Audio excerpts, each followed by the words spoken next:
Hey സിനിഫൈൽസ്, അപ്പോൾ എല്ലാവർക്കും എൻ്റെ ചാനലിലേക്ക് സ്വാഗതം. അപ്പോൾ വരുന്ന ദിവസങ്ങളിലൊക്കെ നവരാത്രിയാണല്ലോ. അപ്പോൾ നവരാത്രി പ്രമാണിച്ച് കുറച്ച് സിനിമകളൊക്കെ റിലീസ് ചെയ്യുന്നുണ്ട്. ഒരുപാടില്ല, കുറച്ചേ ഉള്ളൂ. ഇവിടെ ഒക്ടോബർ മാസം തന്നെയാണ്, ഒക്ടോബർ 1-ാം തീയതി നവരാത്രി 29, 30, 1 ആ ഒരു തീയതിയാണ് ഞാൻ കൺസിഡർ ചെയ്യണത്. അപ്പോൾ ഒക്ടോബർ 1-ാം തീയതി നമ്മുടെ മദ്രാസി എന്ന സിനിമ ശിവകാർത്തികേയൻ്റെ ആമസോൺ പ്രൈമിലൂടെ റിലീസ് ചെയ്യുന്നുണ്ട്. ഒരു 5ഓളം ഭാഷയിലൂടെയാണ് സിനിമ റിലീസ് ചെയ്യണത്.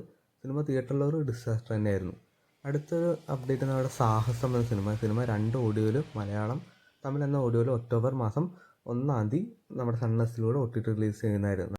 സിനിമയിൽ മെയിൻ ലീഡായിട്ട് എന്നുള്ള നമ്മുടെ റംസാനും ഗൗരി നരയനൊക്കെയാണ്. അപ്പോൾ സിനിമ കാണാൻ ആഗ്രഹിക്കുന്നവർ പോയി കാണാം.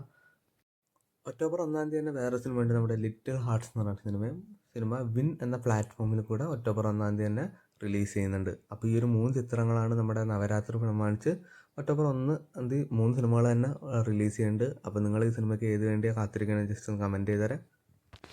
അടുത്തതൊരു ട്രെയിലർ അപ്ഡേറ്റ് ആണ്. നമ്മുടെ പ്രഭാസിൻ്റെ രാജ് സാബ് എന്ന സിനിമ സെപ്റ്റംബർ 29-ാം തീയതി 6 മണിക്ക് സിനിമയുടെ ട്രെയിലർ റിലീസ് ചെയ്യുന്നുണ്ട്.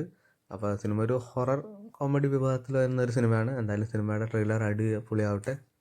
അടുത്ത അപ്ഡേറ്റ് നമ്മുടെ സന്തോഷ് ട്രോഫിയുടെ ഷൂട്ടിംഗ് അപ്ഡേറ്റ് ആണ്. 29-ാം തീയതി ഷൂട്ടിംഗ് തുടങ്ങാൻ പോണു. ഞാൻ നേരത്തെ പറഞ്ഞതുപോലെ കുറേ പുതുമുഖങ്ങളുണ്ട്, അതോടൊപ്പം തന്നെ നായകൻ പുതിയതാണ്. അപ്പോൾ നമുക്ക് എന്തായാലും വെയിറ്റ് ചെയ്യാം അപ്ഡേറ്റ്സിനെ പറ്റി. ഷൂട്ടിംഗ് എന്തായാലും 29-ാം തീയതി സ്റ്റാർട്ട് ചെയ്യാണ്. അങ്ങനെ നമ്മുടെ വിപിൻ ദാസും പൃഥ്വിരാജും ഗുരുവായൂരമ്പലം നടയ്ക്ക് ശേഷം വീണ്ടും ഒന്നിക്കുകയാണ്. അപ്പോൾ ഇതുപോലത്തെ OTT വാർത്തകളും റിവ്യൂസും മൂവി അപ്ഡേറ്റ്സൊക്കെ കാണാൻ വേണ്ടി ചാനൽ സബ്സ്ക്രൈബ് ചെയ്യുക, കൂടെ സപ്പോർട്ട് ചെയ്യുക.